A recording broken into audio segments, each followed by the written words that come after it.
Hot సీట్లో కూర్చున్న వాళ్లకు అధిష్టానం అండలేదంటే కాంగ్రెస్ పార్టీలో పరిస్థితి ఎలా ఉంటుందో అందరికీ తెలిసిందే. తెలంగాణ ముఖ్యమంత్రి రేవంత్ రెడ్డికి ఇప్పటి వరకు తాను సృష్టించుకున్న సమస్యలు తప్ప సీనియర్ మంత్రుల నుంచి కానీ పార్టీ నాయకుల నుంచి కానీ పెద్దగా సమస్యలు ఎదురైన దాఖలాలు లేవు. కానీ ఇక నుంచి పార్టీలో ప్రభుత్వంలో సీన్ మారే అవకాశం ఉందనే చర్చ సాగుతుంది. దీనికి ప్రధాన కారణం తాజాగా ఢిల్లీలో చోటు చేసుకున్న పరిణామాలే. ముఖ్యమంత్రి రేవంత్ రెడ్డి గత కొన్ని రోజులుగా పదే కాంగ్రెస్ అగ్రనేత ప్రతిపక్ష నాయకుడు రాహుల్ గాంధీ తోటి తనకు ఎలాంటి గ్యాప్ లేదని చెప్తూ వస్తున్నారు. ఈ విషయంలో తాను ఎవరికి ప్రూవ్ చేసుకోవాల్సిన అవసరం లేదంటూ కూడా చెప్పుకొచ్చారు. అయితే తాజాగా కాంగ్రెస్ అగ్రనేత రాహుల్ గాంధీ తెలంగాణ ముఖ్యమంత్రి రేవంత్ రెడ్డికి బిగ్ షాక్ ఇచ్చారని చెప్పాలి. ఒక్క షాక్ మాత్రమే కాదు, తెలంగాణ ముఖ్యమంత్రి రేవంత్ రెడ్డికి ఇంతకంటే అవమానం ఏమి ఉంటుందనే వ్యాఖ్యలు కాంగ్రెస్ వర్గాల నుంచే వినిపిస్తున్నాయి. గతంలో ఎప్పుడు ఇంతటి దారుణ పరిస్థితి లేదనే చర్చ కూడా సాగుతోంది.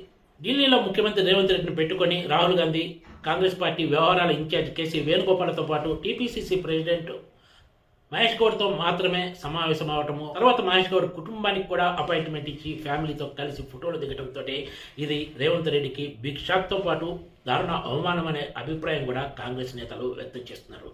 కేసీ వేణుగోపాల్తో పాటు మహేష్ గౌడ్ తోటి రాహుల్ గాంధీ తెలంగాణ కేబినెట్ విస్తరణ, పీసీసీ కమిటీల ఏర్పాటు అంశంపై చర్చించారు. కానీ ఢిల్లీలో ఉన్న రేవంత్ రెడ్డికి మాత్రం ఈ చర్చల్లో పాల్గొనేందుకు పిలుపు రాలేదు. దీంతోనే రాహుల్ గాంధీ రేవంత్ రెడ్డిల మధ్య గ్యాప్ ఎలా ఉందో స్పష్టమైందనే వ్యాఖ్యలు వినిపిస్తున్నాయి. ఇది కావాలనే చేశారు తప్ప మరొకటి కాదనే చర్చ కూడా సాగుతోంది. మొన్నటి ఎన్నికల్లో పీసీసీ ప్రెసిడెంట్గా కాంగ్రెస్ గెలిపించిన ప్రస్తుతం ముఖ్యమంత్రిగా ఉన్న రేవంత్ రెడ్డికి ఇది దారుణ అవమానమే అనే అభిప్రాయాన్ని ఎక్కువ మంది నేతలు వ్యక్తం చేస్తున్నారు.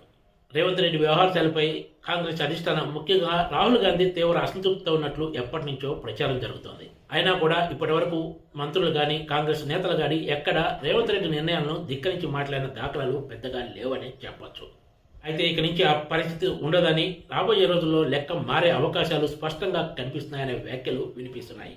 10 ఏళ్ల తర్వాత తెలంగాణలో అధికారంలో వచ్చిన కాంగ్రెస్ ఎంతో జాగ్రత్తగా ముందుకు సాగాల్సిన తరుణంలో ఏడాదిన్నర కావస్తున్న పూర్తి స్థాయి మంత్రివర్గాన్ని ఏర్పాటు చేసుకోలేని పరిస్థితిలో ఉంది. ఇదంతా చూసిన వాళ్ళు కాంగ్రెస్ ఇక జీవితంలో మారదనే నిశ్చిత అభిప్రాయానికి వస్తున్నారు. మరోవైపు తెలంగాణ కేబినెట్లోని సీనియర్ మంత్రులు కూడా సఖ్యత లేకుండా ఎవరి దారి వారిదే అన్నట్లు వ్యవహరిస్తున్నారనే విమర్శలు ఎదుర్కొంటున్న సంగతి తెలిసిందే. కాంగ్రెస్ ఇప్పుడు కేంద్రంలో అధికారంలో కూడా లేదు. పోనీ అధికారంలో ఉన్న రాష్ట్రాల్లో అయినా ప్రభుత్వం సాఫీగా సాగేలా, పార్టీ మరింత బలపడేలా చర్యలు తీసుకుంటుందా అంటే అది కూడా లేదు.